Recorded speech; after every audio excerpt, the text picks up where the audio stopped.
To all of you and welcome back to my online classes. I am doctor Sukhi Yadav. Krishna magnet mind में आप सभी का हार्दिक अभिनंदन एवं स्वागत है।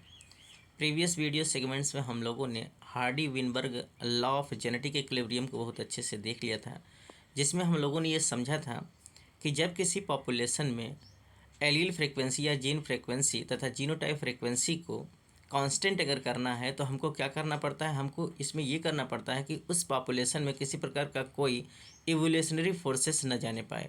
तो जब हम किसी पॉपुलेशन के अंदर या किसी जीन पूल के अंदर अगर हम इवोल्यूशनरी फोर्सेस को रोक दें, और इवोल्यूशनरी फोर्सेस कौन होते हैं, such as the mutation, natural selection, जिसको हम कहते हैं अगर mating selection, migration, genetic drift, इन सब को अगर हम रोक दें तो जो पॉपुलेशन है उसके अंदर किसी प्रकार का कोई इवोल्यूशन इन्वॉल्व नहीं हो पाएगा, किसी प्रकार कोई वेरिएशन नहीं आएगा। तो यही हम लोगों ने समझा था कि यदि किसी पॉपुलेशन में इवोल्यूशनरी फोर्सेस को रोक दिया जाए, बाइंड कर दिया जाए, तो उसका जो जीन फ्रिक्वेंसी होता है या एलील फ्रिक्वेंसी और जीनोटाइप फ्रिक्वेंसी होता है वो रिमेन कांस्टेंट होता है। यही हम लोगों ने हार्डी विनबर्ग प्रिंसिपल्स में पढ़ा था, हार्डी विनबर्ग लॉ में पढ़ा था। आज आइए हम जानते हैं कि मैंने उनमें बताया था कि एलील फ्रिक्वेंसी को कांस्टेंट कर दिया जाए या फिर जीनोटाइप फ्रिक्वेंसी को कांस्टेंट कर दिया जाए। तो आज आइए इस वीडियो सेगमेंट से हम लोग डिस्कस करेंगे कि जीन फ्रिक्वेंसी क्या होता है, जिसको हम एलील फ्रिक्वेंसी भी कहते हैं, और जीनोटाइप फ्रिक्वेंसी किसे कहते हैं। आइए हम डिस्कस करते हैं। The gene frequency is a proportion of an allele in the gene pool as compared with the other allele at the same locus. Same locus पर उपस्थित या सेम लोकस पर प्रेजेंट किसी एलील से तुलनात्मक अध्ययन अगर किसी एलील का किया जाए, उसके प्रोपोर्शन का किया जाए, तो उसको हम जीन फ्रिक्वेंसी कहते हैं। तो जीन फ्रिक्वेंसी किसे कहते हैं? सेम लोकस पर उपस्थित किसी एलील से तुलनात्मक अध्ययन किसी एलील का किया जाए तो उसके प्रोपोर्शन को, उसके अनुपात को हम क्या कहते हैं? जीन फ्रिक्वेंसी कहते हैं। अगर हम समझे जीन पूल क्या होता है तो बच्चों ये समझिए जीन पूल क्या होता है। जैसा कि आप इस फिगर में देख रहे हैं, ये जो इंटरफेस हो रहा है ये जीन पूल है। ये क्या है? ये पूरा जीन पूल है, जिसमें डिफरेंट प्रकार के वेरिएशन आपको देखने को मिल रहे हैं। देखिए इसमें बटरफ्लाइज हैं और डिफरेंट प्रकार की बटरफ्लाइज हैं। तो यहाँ जितना ज़्यादा डाइवर्सिटी आपको दिख रहा है, जितना ज़्यादा वेरिएशन दिख रहा है, जितना ज़्यादा चेंजेज दिख रहा है, इसको हम जीन पूल कहते हैं। तो जीन पूल के अंदर जितने इंडिविजुअल्स इन्वॉल्व होते हैं, और आप देख रहे हैं डिफरेंट कलर के दिख रहे हैं, तो ये जो डिफरेंट कलर है ये किसकी वजह से है? ये इसका मतलब है कि यहाँ कोई न कोई इवोल्यूशनरी फोर्सेस इन्वॉल्व हो गई हैं। और वो इवोल्यूशनरी फोर्सेस कौन हैं? जैसा कि आप इस फिगर में देखिए, वो इवोल्यूशनरी फोर्सेस हैं mutation, natural selection, mate selection, migration as well as the genetic drift. अगर ये इस जीन पूल के अंदर इन्वॉल्व हो जाएंगे, म्यूटेशन हो गया, नेचुरल सिलेक्शन हो गया, मेट सिलेक्शन हो गया, माइग्रेशन हो गया, जेनेटिक ड्रिफ्ट हो गया, रिकॉम्बिनेशन हो गया, तो निश्चित तौर पर Hardy Weinberg law of genetic equilibrium fail हो जाएगा। क्योंकि हार्डी विनबर्ग साहब ने ये कहा था कि अगर इस पॉपुलेशन के अंदर, इस जीन पूल के अंदर किसी प्रकार का कोई इवोल्यूशनरी फोर्सेस सच एज ये सब अगर ये इन्वॉल्व नहीं होंगे तो ये क्या हो जाएगा? यहाँ कोई वेरिएशन नहीं दिखेगा ना। तो यहाँ जो जीन फ्रीक्वेंसी है या एलील फ्रीक्वेंसी और जीनोटाइप फ्रीक्वेंसी रिमेन कांस्टेंट हो जाएगा, ठीक। लेकिन यहाँ हमको डिफरेंट प्रकार की चीज़ें दिख रही हैं। तो यहाँ यही तो बताया जा रहा है। यहाँ क्या कहा गया है? यहाँ देखिए कह रहा है change in gene pool. Gene pool में चेंजेज क्यों होती हैं? तो जीन पुल में चेंजेज होने का ये कारण बताया गया है। अगर जीन पुल में चेंजेज दिखेगा तो इन सब कारणों से जीन पुल में चेंजेस दिखेगा, और इसको हम इवोल्यूशनरी फोर्सेस कहते हैं। अगर इवोल्यूशनरी फोर्सेस जीन पुल में इन्वॉल्व हो जाएंगी तो हार्डी विनबर्ग प्रिंसिपल वहीं फेल हो जाता है। तो हमको क्या बताना है? हमको ये बताना है कि यहाँ अगर हार्डी विनबर्ग प्रिंसिपल का हम फॉलो करेंगे तो जीन पूल में कोई वेरिएशन नहीं आना चाहिए, किसी प्रकार का कोई विविधता नहीं दिखना चाहिए, है ना। तो ये क्या होता है? जीन पूल किसे कहते हैं? इसमें पाए जाने वाले डिफरेंट प्रकार के जो इंडिविजुअल्स एक जीन पूल में होते हैं उसको हम जीन पूल कह रहे हैं, है ना। तो यहाँ आइए हम लोग अब डिस्कस करेंगे जीन फ्रीक्वेंसी के विषय में। तो gene frequency is the proportion of an allele in the gene pool as compared with the other allele at the same locus. Same locus पर उपस्थित किसी एलील के तुलनात्मक अनुपात को या प्रोपोर्शन को हम क्या कहते हैं? जीन फ्रीक्वेंसी कहते हैं। It can be calculated by dividing the number of the particular gene by the total number of the gene present in the population. इसको हम कैसे एस्टिमेट करते हैं, किस प्रकार से हम कैलकुलेट करते हैं? अगर हमको जीन फ्रीक्वेंसी को कैलकुलेट करना हुआ तो हम कैसे कैलकुलेट करेंगे? इसमें ऐसे कैलकुलेट करते हैं, number of the particular gene, अर्थात उस जीन पूल में उपस्थित number of particular gene. Number of particular gene माने जैसे हमने कहा था जीन मीन्स एलील, जैसे मैंने कहा कैपिटल टी स्मॉल टी ना, आप देख रहे हैं कैपिटल टी स्मॉल टी, तो एक अलील ये हुआ कैपिटल टी, एक अलील हुआ ये स्मॉल टी। तो इसमें ये कह रहा है कि number of a particular gene, अर्थात अगर हम कैपिटल टी को लेकर चलें तो कह रहा है उस जीन पूल के अंदर कितने कैपिटल टी पाए जा रहे हैं, इनको हम कहेंगे, अर्थात डोमिनेंट अलील की बात कर रहा हूं मैं। तो it can be calculated by dividing the number of particular gene by the total number of the gene present in the population. और पॉपुलेशन में उपस्थित कुल कितने एलील हैं, कुल कितने जीन हैं। सपोज दैट यहाँ मैं एक एग्जांपल आपको दे रहा हूँ, समझा रहा हूँ। जैसे मान लीजिए ये कोई जीन पूल है, इस जीन पूल के अंदर मैंने कहा capital T T, capital T T, capital T T ना, और यहाँ है capital T small T, capital T small T, small T और स्मॉल टी। सपोज दैट ये हुआ। अब यहाँ देखिए कैपिटल टी, इसमें पूछा जा रहा है कि टोटल, अगर हम ये कहें ये पार्टिकुलर जीन की बात कर रहा है तो कैपिटल टी कितने हैं, तो कितने हुए 1 2 3 4 5 6 7 1 8, 8 कैपिटल टी हुए। तो 8 capital T divided by total number कितने हुए, टोटल नंबर ऑफ इंडिविजुअल्स कितने हैं जिन इस जिन पुल के अंदर, तो 1 2 3 4 5 6 7 8 9 10 11 12, तो 12 है ना, अर्थात 8 डिवाइडेड बाई 12, तो 12 क्या हुआ, अर्थात ये टोटल नंबर ऑफ इंडिविजुअल, अर्थात इस पॉपुलेशन के अंदर उपस्थित कुल कितने इंडिविजुअल्स हैं, 12 हैं। और इसमें पूछ रहा है पर्टिकुलर जो जीन होता है, पर्टिकुलर एलील की बात कर रहा है, तो कैपिटल टी कितने हैं 2 2 4 2 6 7 1 8 है ना। तो इसी को कहा जा रहा है, इसी से हम क्या निकालेंगे, जीन फ्रिक्वेंसी को निकालते हैं। तो वही कह रहा है it can be calculated by dividing the number of the particular gene by the total number of the gene present in the population, है ना। फॉर एग्जाम्पल अगर ये बताया जा रहा है, देखिए for example if there are 100 individuals, अगर कोई जीन पॉपुलेशन है अर्थात कोई जीन पूल है और यहाँ 100 इंडिविजुअल्स हैं, तो कह रहा है 100 इंडिविजुअल्स का पॉपुलेशन है जिसमें से 40 ऑफ देम बीइंग डोमिनेंट, जिसमें से 40 कितने हैं कैपिटल यम यम वाले हैं, 40 कितने हैं कैपिटल यम यम, 40 हेट्रोजाइगस, 40 इसमें से हैं capital M and small M, and 20 recessive, अर्थात 20 जो है स्मॉल यम वाले हैं ना। तो इस 100 को अगर हम डिवाइड कर रहे हैं तो कह रहा है डोमिनेंट जो इंडिविजुअल्स हैं ये कितने हैं 40, और हेट्रोजाइगस अगर हम बात करें तो हेट्रोजाइगस की बात कर रहा है कितने हैं 40, और अगर रिसेसिव की बात कर रहे हैं तो 20 हैं, है ना, यही कह रहा है। आगे यहाँ से देखिए the frequency of the dominant gene capital M, अगर डोमिनेंट जीन कैपिटल यम की फ्रीक्वेंसी अगर हम देखें और इसको अगर हम डिपिक्टेड करें कैपिटल पी से, क्योंकि हम इसको निकालना चाहेंगे P square plus Q square, यही तो हम निकालेंगे ना, P plus Q equal to 1 देखना है हमको, क्योंकि जीन फ्रीक्वेंसी जो देखेंगे क्या देखेंगे P plus Q equal to 1, मैंने पिछले वीडियो सेगमेंट्स में देखा था, हार्डी विनबर्ग प्रिंसिपल में हम लोगों ने बात किया था।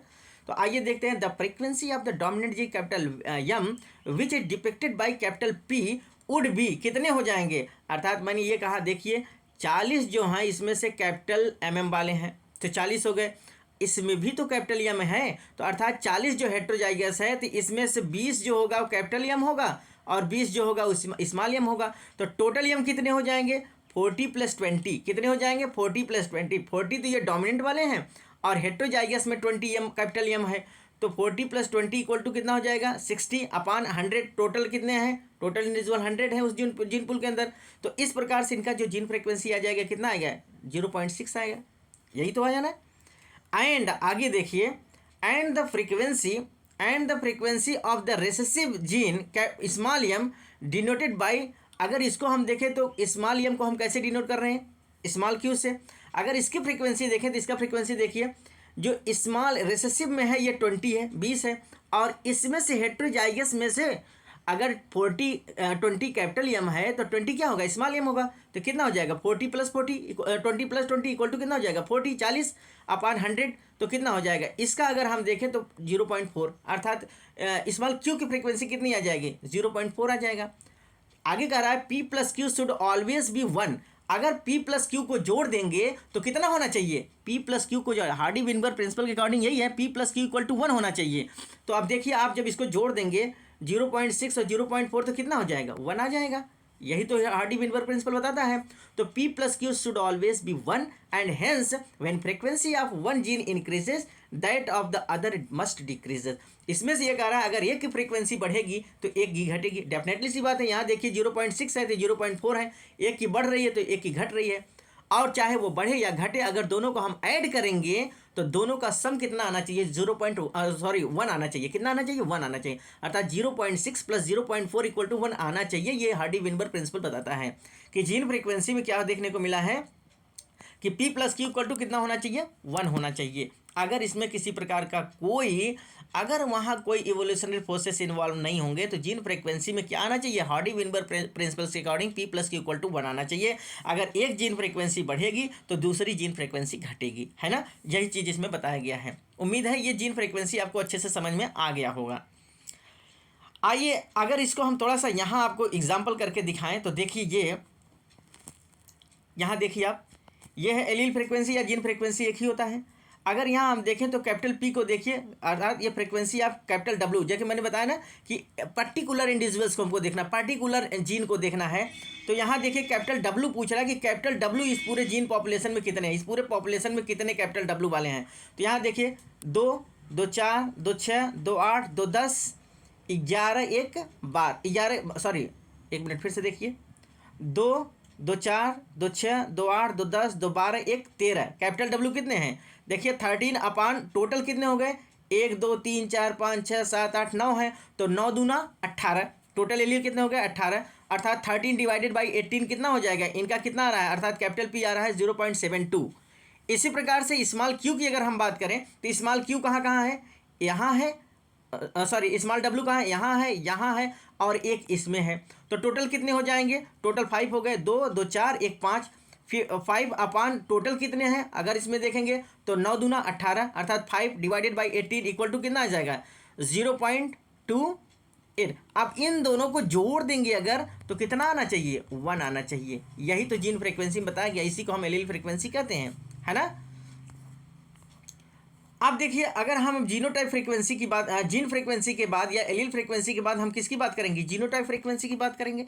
जीनोटाइप फ्रीक्वेंसी किसे कहते हैं, genotype frequency is the total number of the one kind of the individuals in a population exhibiting similar character, that is the genotype is respect to the locus. अर्थात जीनोटाइप फ्रीक्वेंसी की बात कर रहा है तो इसमें total number of one kind of individuals, क्या कह रहा है, वन काइंड ऑफ इंडिविजुअल्स। अर्थात जैसे हम बात कर रहे थे कैपिटल T स्मॉल टी ना, तो मैं इसमें ये पूछ रहा है कि जो सेम काइंड के इंडिविजुअल्स हैं जिनका जीनोटाइप सेम है, इनका जीनोटाइप सेम है ना, इनका जीनोटाइप सेम है। तो इसमें कह रहा है कि टोटल जीनोटाइप अगर हम निकालेंगे, genotype frequency the total number of the one kind of the individuals, एक टाइप का individuals in a population exhibit similar character. देखिए जो अपना सिमिलर कैरेक्टर शो करता हो जिसको हम जीनोटाइप कहते हैं और सेम लोकस पर पाए जाते हों, है ना, इसको हम क्या कहते हैं, जीन फ्रीक्वेंसी कहते हैं।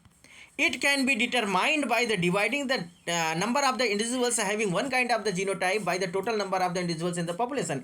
इसको हम कैसे डिवाइड करेंगे, इसको हम कैसे कैलकुलेट करेंगे, कैलकुलेट ऐसे करेंगे, total number of the individuals जो सेम फिनोटाइप के होंगे, अर्थात जो सेम टाइप फिनोटाइप के होंगे, जो सेम कैरेक्टर एक्सप्रेस करते हों, उस काइंड ऑफ जीनोटाइप को हम डिवाइड करेंगे कितने, total number of the population, total number of individuals present in the population. अर्थात पॉपुलेशन में उपस्थित जितने इंडिविजुअल्स हैं उनसे हम क्या करेंगे, डिवाइड कर देंगे।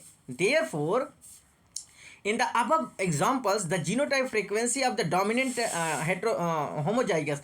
अब देखिए कैपिटल एम को क्या कहेंगे, होमोजाइगस। जैसा कि हमको पता था कि होमोजाइगस कितने थे, 40 थे, तो इसको हम डी से डिनोट करेंगे, डोमिनेंट है तो D upon M equal to 40 upon 100 equal to 0.4 आ जाएगा। इसी प्रकार से हेट्रोजाइगस में क्या था, मैंने बताया था हेट्रोजाइगस में भी कितना था, देखिए हेट्रोजाइगस में भी कितना था, हेट्रोजाइगस में भी 40 था। देखिए ये डोमिनेंट भी था तो हेट्रोजाइगस में भी 40 था, तो ये कितना हो जाएगा 40 अपान 100, इसमें भी हो जाएगा। देखिए डोमिनेंट अगर 40 अपान 100 इक्वल 0.4 हुआ तो इसी प्रकार से कैपिटल एम और स्मॉल एम को देखेंगे तो 40 अपान 100 इक्वल 0.4 था। इसी प्रकार से रेशियो में हमने देखा था कि वहाँ 20 था तो 20 अपान 100 हो जाएगा 0.2, कितना हो जाएगा 0.2, where N equal to the total number of the individual, जहाँ एन का क्या है, टोटल नंबर ऑफ इंडिविजुअल जितना जिसको कितना कहा जा रहा है 100 है, and D equal to dominant, H equal to heterozygous and R equal to क्या हो जाएगा, रेसेसिव ना। डी का मतलब होता है डोमिनेंट, एच का मतलब हेट्रोजाइगस एंड आर का मतलब रेसेसिव, ये डिनोट किया गया रिस्पेक्टिवली। यहाँ भी आप देखिए जीनोटाइप में, यहाँ देखिए ये देखिए जीनोटाइप को अगर हम यहाँ दिखाना चाहें, ये देखिए जीनोटाइप, तो यहाँ जीनोटाइप का मतलब ये कह रहा है कि जो सेम कैरेक्टर्स को शो कर रहे हैं। जैसे ये कैपिटल डब्ल्यू, तो कैपिटल डब्ल्यू देखिए कितने हैं, 1 2 3 4 5 6 कैपिटल डब्लू इतने हैं, 6 हैं, कितने हैं ये कैपिटल डब्लू, सॉरी इसको छोड़ दिया जाए। तो ये कितने हैं 6/9 टोटल कितने हैं 1 2 3 4 5 6 9, तो 6/9 इक्वल टू कितना हो जाएगा 0.67 आ जाएगा। इसी प्रकार से अगर हेट्रोजाइगस की बात करें तो हेट्रोजाइगस कितना है केवल एक है, तो 1/9 इक्वल टू 0.11 आ जाएगा। इसी प्रकार से अगर हम होमोजाइगस रेसेसिव की बात करें तो रेसेसिव कितने हैं 1 और 2, तो 2/9 इक्वल टू कितना आ जाएगा, ये देखिए रेशियो आ रहा है। अर्थात अगर हम सब जीनोटाइप को अलग अलग करके देखें तो डोमिनेंट का कितना आ रहा है 0.67, हेट्रोजाइगस कितना आ रहा है 0.11, और अगर हम होमोजाइगस रेसेसिव की बात करें तो 0.22। अब इन सबको अगर जोड़ देंगे तो भी कितना आएगा, इतना आएगा 1 आएगा, कितना आएगा 1 आएगा, ठीक ना। तो इसको हम क्या कहते हैं, इसको हम कहते हैं जीनोटाइप फ्रीक्वेंसी कहते हैं। क्या कहते हैं, जीनोटाइप फ्रीक्वेंसी कहते हैं, ठीक। The next generation will have the following composition. अब नेक्स्ट जनरेशन में इसके फॉलोइंग कंपोजिशंस दिखेंगे। जैसा कि आपको पता है कि अभी हम लोगों ने डिस्कस किया था कि हम लोगों ने जब देखा था मोनोहाइब्रिड क्लास में क्या देखने को मिला था, capital T, capital T small T और स्मॉल टी, जिसका रेशियो अगर हम लोगों ने देखा था तो 1:2, 2:1, अर्थात कैपिटल टी कितना था 1, कैपिटल टी स्मॉल टी कितना था 2, स्मॉल टी कितना था 1। तो इस प्रकार से अगर हम देखें तो इसको हम ऐसे डिनोट कर सकते हैं कि 1/4 जो है कैपिटल टी है ना, 2/4 कितना है कैपिटल टी स्मॉल टी है, और 1/4 कितना है स्मॉल टी है ना। तो इस प्रकार से अगर आप निकालेंगे तो 0.25 कैपिटल यम आएगा, 0.5 कैपिटल यम स्मॉल यम आएगा और 0.25 स्मॉल यम आएगा।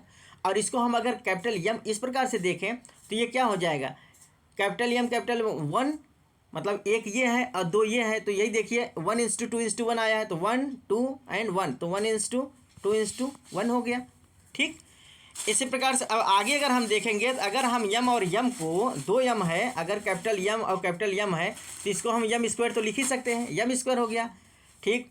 अगर ये कैपिटल यम स्मॉल यम कैपिटल यम स्मॉल यम 2 है तो इसको हम कैसे कर सकते हैं 2, और इसको हम कामन ले सकते हैं कैपिटल यम स्मॉल यम, तो ये हो जाएगा 2 कैपिटल यम स्मॉल यम प्लस और 2 यम है स्मॉल यम, तो हम इसको यम स्क्वायर लिख सकते हैं। तो इस प्रकार से अगर हम इसको लिखेंगे तो यम स्क्वायर प्लस 2 यम प्लस यम स्क्वायर लिखेंगे। और इसको अगर हम पी और क्यू के विथ रिस्पेक्ट मान लें, क्योंकि हमको जो कैलकुलेशन निकालना है पी और क्यू के विथ रिस्पेक्टिव निकालना है, तो ये हो जाएगा P square plus 2pq plus Q square equal to P plus Q का होल स्क्वायर, है ना। इसी को हम क्या कहते हैं, this is called as the Hardy Weinberg equation. इसको हम क्या कहते हैं, हार्डी-विनबर्ग इक्वेशन कहते हैं, which can be use to find out the genetic compositions of the population and also prove Hardy Weinberg law that gene frequency remain unchange from generation to generation. अब इसको हम हार्डी-विनबर्ग इक्वेशन कहते हैं, और इस equation के आधार पर उस पॉपुलेशन में उपस्थित हम जेनेटिक कॉन्स्टिट्यूएंट्स को, जेनेटिक कंपोजिशंस को देख सकते हैं, और हार्डी-विनबर्ग प्रिंसिपल को हम सॉल्व भी कर सकते हैं, अर्थात उसको प्रूव कर सकते हैं कि ये सही है कि गलत।